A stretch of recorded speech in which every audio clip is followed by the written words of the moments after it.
আচ্ছা ঠিক আছে আব্বা, শুনো একটা কথা বলি। বল। ওই যে ইলিশ মাছের যে বড় পিসটা, এটা কিন্তু আমি খাবো। তুই বড় না আমি বড়?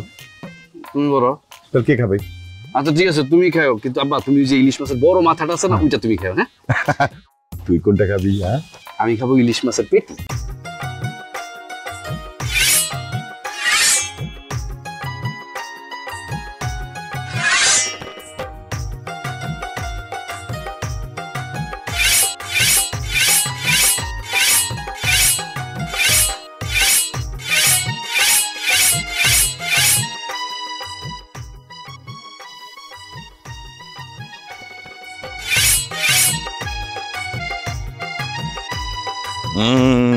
আরে নামক, মানুষজন কি বলবে? আরে মানুষজন কি বলবে? হ্যাঁ, দেখতো বাবা এই মাছটা কেমন হয়েছে? আব্বা ইলিশ মাছটা সেই রকম হয়েছে। তয় আবার কয় তয় তয় দিয়া কি হয়? আব্বা মাছটার দাম অনেক বেশি হয়ে গেছে। শোন, ভালো মাছ খাইতে হইলে দাম দিয়াই কিনতে হয়। আব্বা জি, তোমার একটা কথা বলি। আব্বা জান বলে ফেলেন। বাসমতি চাল দিয়া স্যালমন মাছ দিয়া খাইতে যে কি মজা না! খুব যে মজা। তুই কেমনে বুঝলি? তুই কি খাইছস? না বা আমি খাই নাই, ওই যে আমার বন্ধু টুলু আছে না, টুলুর কাছ থেকে শুনছি। এই টুলু খাইছে নাকি? এই মাছ তো দেশেই পাওয়া যায় না। আর টুলুও তো খায় নাই। এই মাছ অনেক নরওয়েতে পাওয়া যায়, আর ওর মামা তো নরওয়েতে থাকে, অনেক বেশি বেশি পাওয়া যায় এই মাছ। ওর মামার কাছ থেকে শুনছি।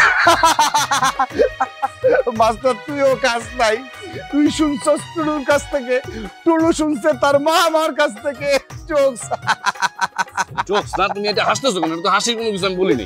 আচ্ছা বাবা, এইসব বিদেশি মাছের গল্প না কইরা দেশি ইলিশ মাছের গল্প করি। আচ্ছা ঠিক আছে, করো।